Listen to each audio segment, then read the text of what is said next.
Hey everyone, welcome back to Steve's View. Let me start with a scene that should make anyone who cares about power in America pause for a second. It's freezing cold on the streets of Minneapolis. A man has just been shot and killed by federal law enforcement officers. His body is still lying on the pavement. The facts aren't clear yet. Video hasn't been released. Investigators are still trying to piece together what actually happened. And then, 3 hours later, before the White House communications team has even agreed on a statement, before the facts are verified, before anyone has taken a breath, one of the most powerful advisors in the Trump administration goes on X and declares the dead man a domestic terrorist. Not alleged, not suspected.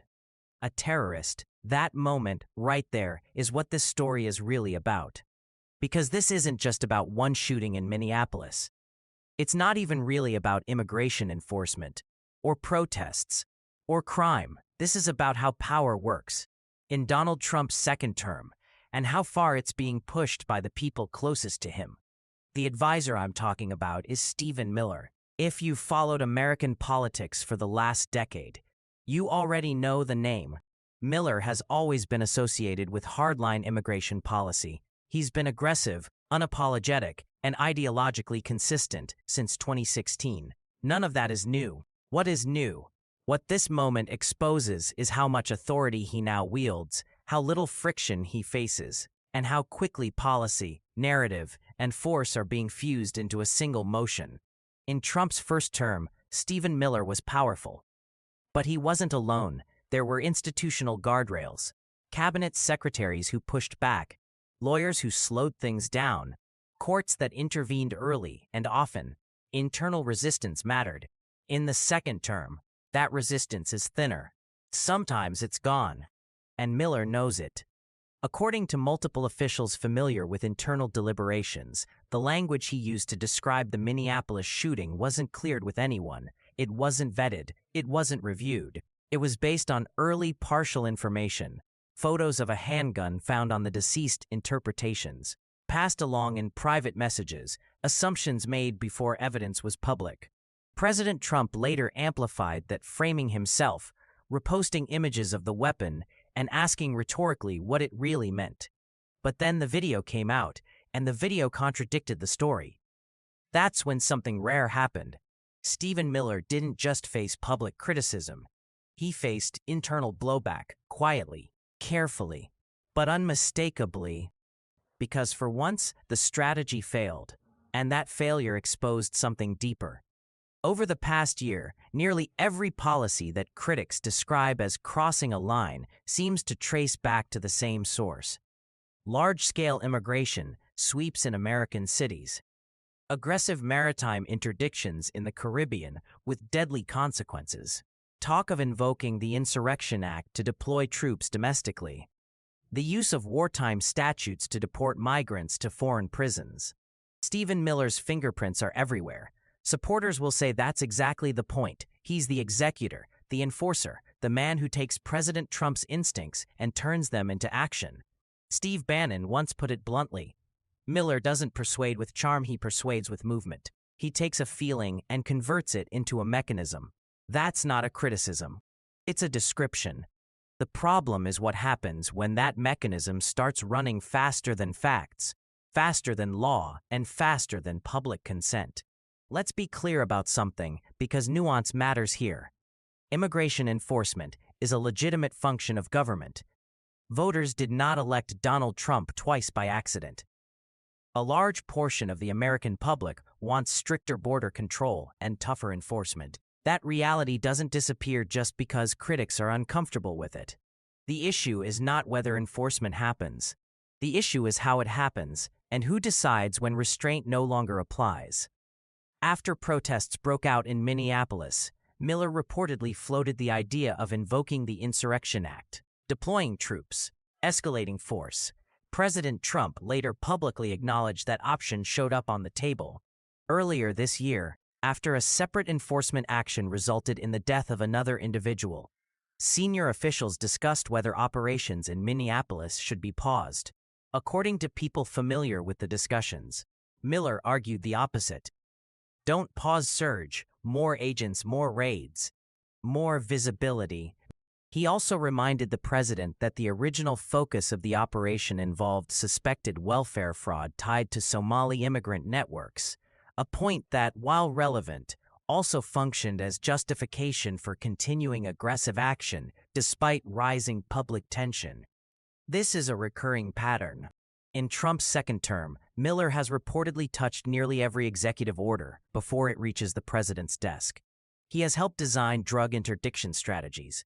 He has coordinated interagency, pressure campaigns. He has pushed foreign governments to accept deportees under threat of diplomatic consequences. White House defenders argue that as a Homeland Security advisor, this level of involvement is not only appropriate, it's necessary. Critics inside the administration aren't so sure. Some describe a decision-making environment where speed is prioritized over verification, optics are dismissed as weakness, and legal risk is treated as a future problem. One senior official put it privately, "We're not debating whether something is legal, we're debating how fast we can do it before someone stops us." That mentality matters, because the consequences aren't theoretical. In Minneapolis, federal agents detained American citizens during enforcement actions. Videos circulated online. Public outrage followed. Other White House officials reportedly expressed concern. Miller defended the actions, not because they were clean, not because they were popular, but because in his view, they were necessary. Republican criticism has begun to surface as well. Senator Tom Tillis publicly called for both Miller and Homeland Security Secretary Kristi Noem to be fired, calling the terrorist designation the worst kind of amateur hour. That kind of language is not typical intra-party critique. And even inside the Oval Office, there are signs of unease. President Trump is reportedly aware that some immigration policies are polling poorly. Business leaders have complained that long-time workers are being deported. Advisors have raised concerns about economic and political fallout, yet Miller's position remains secure. During the 2024 campaign, when other advisors argued that Trump should pivot toward economic messaging, Miller insisted immigration remain front and center. After the inauguration, he addressed ICE officers directly, telling them the president was unhappy with arrest numbers and wanted them to go out and just grab undocumented immigrants. No rigid lists. No narrow targeting. That speech marked a strategic shift. Soon after, heavily armed, masked federal personnel appeared in Democratic-run cities. Detentions expanded. Legal residents were swept up. Protests escalated into clashes. At daily Homeland Security briefings, Miller reportedly pushed for a target of 3,000 deportations, per Dalton Y. He backed proposals offering bonuses of up to $50,000 for new enforcement recruits. Many agents privately acknowledged the numbers were unrealistic. Even when Trump himself privately suggested avoiding raids at factories and farms, Miller continued advocating broad operations, seeking not just enforcement, but records. A benchmark, something to surpass the Obama-era deportation numbers. This isn't just about immigration anymore. In a recent television interview, Miller even floated the idea of using military power to advance American interests in the Arctic, a comment that reportedly shocked other officials and was said to lack presidential authorization. Inside the White House, Miller is known for working extreme hours, leaving minimal paper trails, relying heavily on encrypted communication, and using dramatic imagery to shape presidential decision-making. Days after the Minneapolis incident, he was still a constant presence at Trump's side. And that's the point. This article and this moment isn't asking whether Stephen Miller is effective.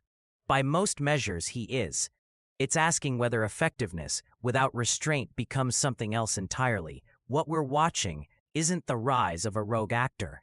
It's the consolidation of a governing style, one where narrative, policy, and enforcement collapse into a single accelerating force. In that system, facts don't lead. They catch up later, if they're lucky.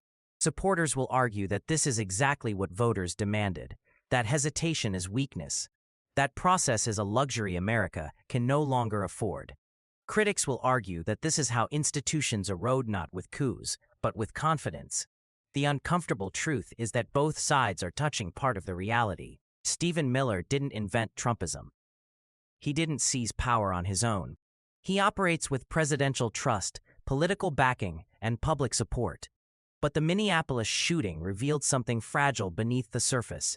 A government where one man can define a death before the country sees the evidence, and where undoing that definition becomes almost impossible once it's released. That should concern conservatives and liberals alike, not because it proves malice, but because it reveals momentum. And momentum, once it replaces judgment, rarely stops on its own. Thanks for watching.